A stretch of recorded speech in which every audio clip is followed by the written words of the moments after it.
BJP वालों को कल रात को हमने प्रोग्राम कैंसिल किया है बीजेपी वालों का, और हमने ये कह के कैंसिल किया है कि हम तो आम आदमी पार्टी में जा रहे हैं और अगर आप अभी नहीं आए तो हमारी तो बेइज्जती हो जाएगी। तो मैंने कहा भाई तुम्हारी बेइज्जती नहीं होने देंगे, मैं 10-15 मिनट बीच में निकाल के किसी तरह आऊंगा। कसाण में मैं 10 मिनट लगा के आया हूं सर, लेकिन जब कसाण में पहुंचे तो ऐसा नहीं था कि कोई साथी जुड़ना चाह रहा था 1, 2, 4। 150 युवाओं ने ट्रैक्टरों के काफिले के साथ, बाइक के काफिले के साथ 150 युवाओं ने ज्वाइन किया आम आदमी पार्टी को। और कीड़े लेकर आ रहे थे बहुत सारे, बोले जी कीड़ा में तोल लेंगे। मैं कहा भाई कीड़ा में तोल लो।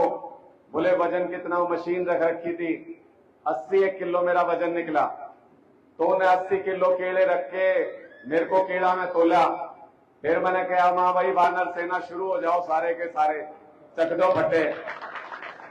तो वह 80 किलो हमने गेल की गेल निपटा दिए।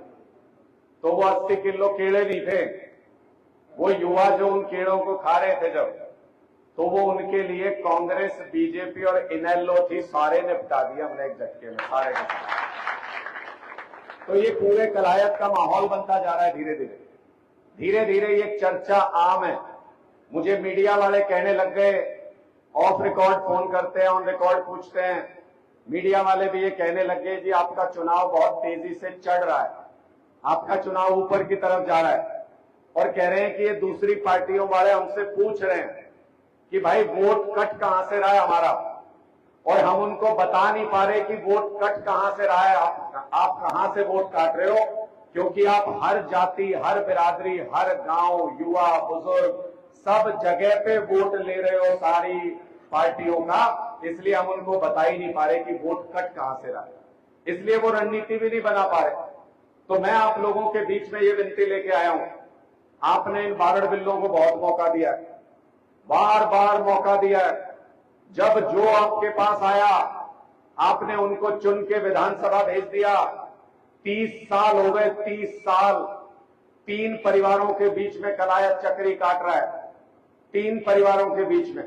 एक बार जयप्रकाश जी, एक बार कमलेश जी, एक बार रामपाल माजरा जी।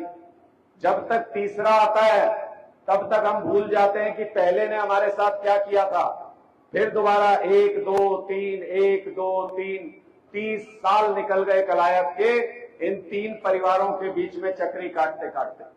लेकिन काम क्या हुआ? अगर मैं आपसे पूछूं काम क्या हुआ?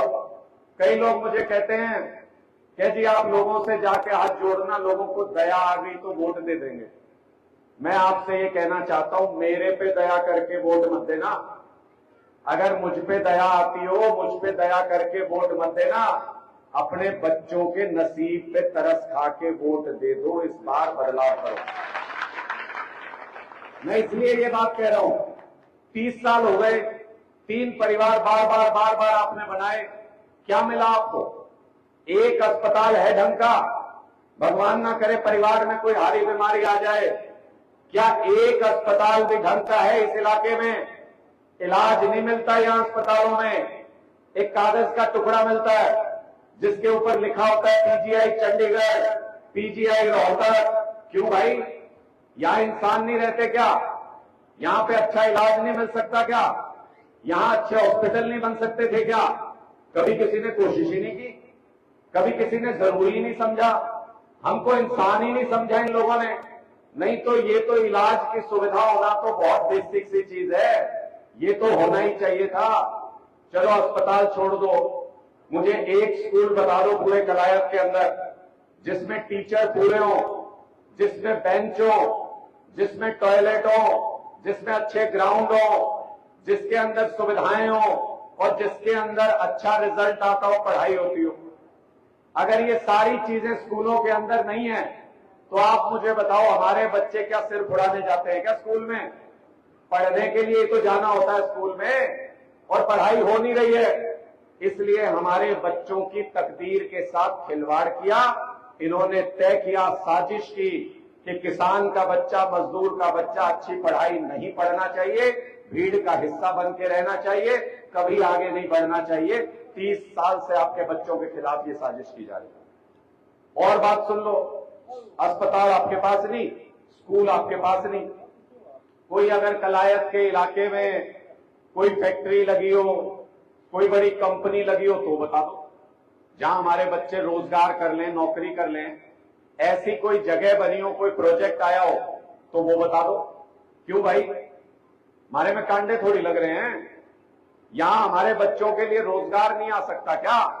हमारे बच्चों को नौकरी करनी होगी तो गुड़गांव, मोहाली, सिरसा, रोहतक, दूर दूर जाना पड़ेगा।